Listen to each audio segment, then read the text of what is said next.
साईं की बात। बच्चे, मैं तुम्हारे घर के सदस्य जैसा नहीं हूँ, बल्कि तुम्हारे घर का सदस्य ही हूँ मेरे बच्चे। तुम मुझे सदस्य जैसा मत समझा करो, सदस्य ही समझा करो। जिस तरीके से तुम अपने पूरे परिवार के साथ नाश्ता करते हो, खाना खाते हो, घूमने जाते हो, उसी तरीके से मैं भी तुम्हारे साथ चलता हूँ। मैं भी तुम्हारे साथ खाना खाता हूँ, चलता हूँ, घूमता हूँ। जहाँ तुम जाते हो ना, तुम्हारे साथ साथ तुम्हारी परछाई बनकर तुम्हारे परिवार वालों के साथ रहता हूँ। सुन रहे हो ना? और सुनो, तुम ना मेरे होने का एहसास कर भी पाते हो और कभी कभी तुम्हें लगता है कि मैं नहीं हूँ, लेकिन मैं हमेशा तुम्हारे साथ चलता हूँ, हमेशा। और मेरे होने के कारण ना तुम्हारे घर में सबकी उत्पत्ति हो रही है मेरे बच्चे, सबकी उत्पत्ति। और तुम्हें क्या लगता है कि तुम अलग से खाना मेरे लिए लेकर आओगे, अलग थाली में? नहीं, मैं तो तुम्हारी थाली से ही खाना खाऊंगा। वो कोई झूठा नहीं होता मेरे बच्चे। जहाँ प्यार होता है ना, उसे प्यार की थाली बोलते हैं, ना कि झूठी थाली मेरे बच्चे। तो हम साथ में मिलकर खाना खाया करेंगे, ठीक है ना? तुम और मैं, हम साथ में मिलकर ही खाना खाया करेंगे।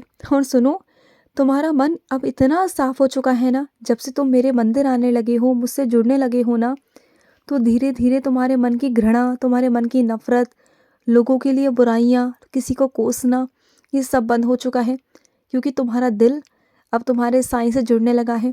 तुम अपने साईं को चाहने लगे हो। अब तुम्हें ना दुनिया से फ़र्क नहीं पड़ता कि दुनिया तुम्हारे बारे में क्या सोचती है, क्या करती है।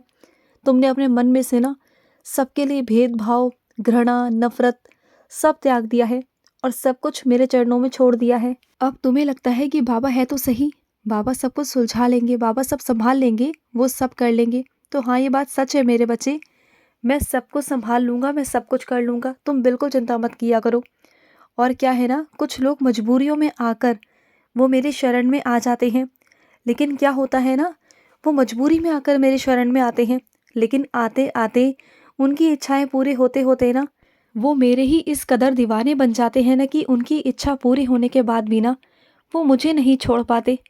चाहे मैं उनसे अलग हो जाऊं, लेकिन वो मुझसे अलग हो ही नहीं पाते, क्योंकि उन्हें मेरा इतनी आदत लग जाती है अपने बाबा को देखने की, अपने बाबा को करने की, कि वो मेरे बिना रह ही नहीं पाते।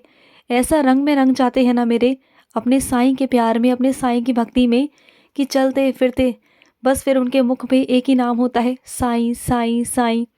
बस वो हमेशा मेरा नाम पुकारते हैं। ऐसी आदत डल जाती है ना उन्हें कि चाह कर भी छूट नहीं पाती। जो मेरा बच्चा मेरे शरण में एक बार आता है ना, तो बस वो अपने साईं के रंग में रंग जाता है। यही तो मेरी खासियत है मेरे बच्चे। और सुनो, जिस कार्य में विलंब हो रहा है ना, मुझे पता है, लेकिन अभी रुक जाओ, अभी ठंड रखो मेरे बच्चे, इतनी जल्दबाजी मत करो।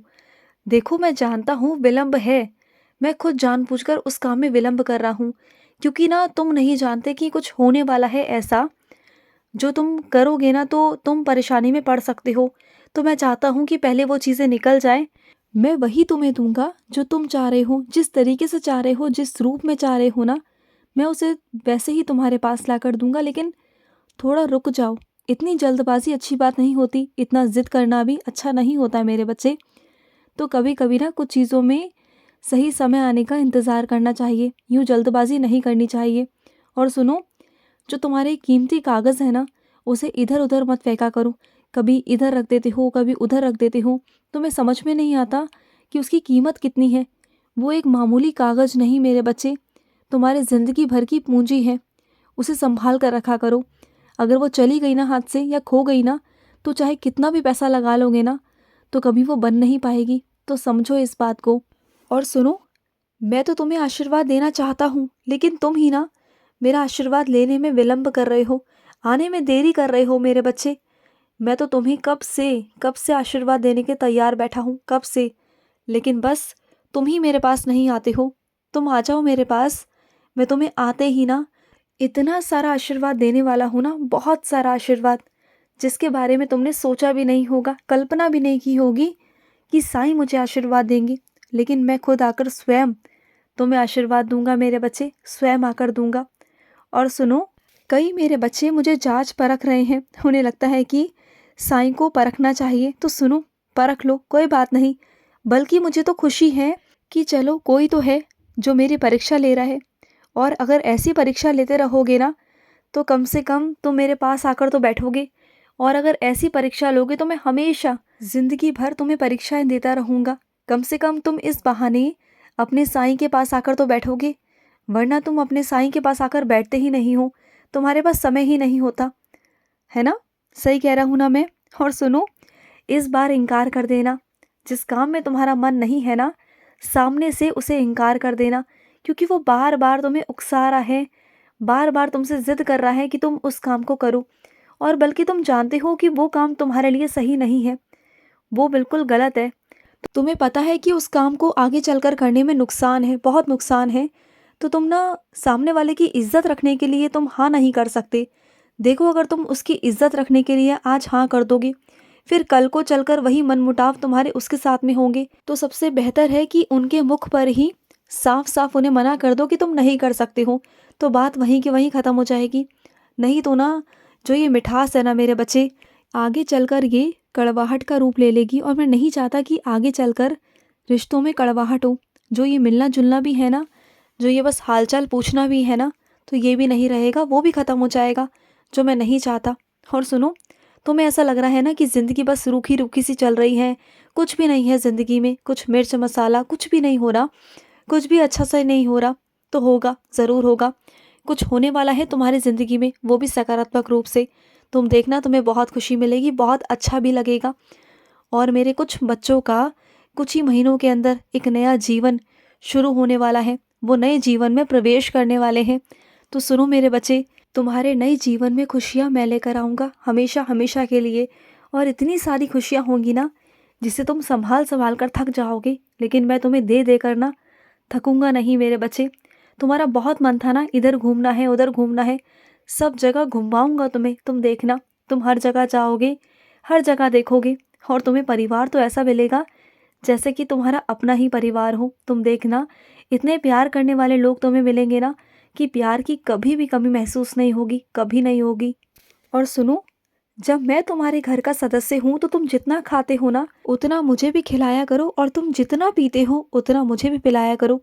तुम जितने वस्त्र पहनते हो उतने वस्त्र मुझे भी पहनाया करो, क्योंकि तुम्हारे साईं में और तुम में कोई फ़र्क नहीं है मेरे बच्चे। तुम जैसे हो मैं भी वैसा हूँ। तुम अपने साईं को जैसे रखोगे, जिस हाल में रखोगे ना, मैं उसी हाल में तुम्हारे पास रहूँगा, तुम्हारे साथ रहूँगा, हमेशा याद रखना। और एक बात कहूँ तुमसे, तुम ना जिस इंसान की छत्र छाया में हो ना, वो मेरा ही भेजा हुआ बच्चा है मेरे बच्चे। तुम उसी की छत्र छाया में हो मेरे बच्चे, और वो तुम्हारा पूरा पूरा ध्यान रख रहा है मेरे बच्चे, हर चीज़ से। और वो तुम्हारे लायक भी है मेरे बच्चे। और उसके अंदर जो अच्छाइयाँ हैं ना, वो बहुत है मेरे बच्चे, उसके अंदर अच्छाइयाँ बहुत हैं। और तुम भी अपनी अच्छाइयों को बरकरार रखना उसके साथ में।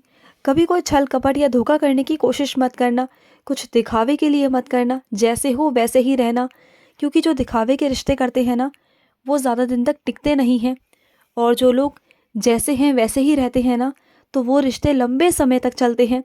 और तुम्हें लंबे समय तक अपने जीवन को व्यतीत करना है मेरे बच्चे, तो जैसे हो वैसे रहना है तुम्हें, ठीक है ना? और सुनो, जो दवाइयाँ हैं उन्हें समय से लो मेरे बच्चे, ये नहीं कि आगे पीछे। तुम बहुत कमज़ोर हो, मैं जानता हूँ कि तुम्हें बहुत ज़रूरत है संतुलित आहार की। हरी सब्जियाँ खाओ, पौष्टिक आहार लो मेरे बच्चे, तुम्हें बहुत ज़रूरत है। खुश रहो। आज का साई संदेश समाप्त हुआ।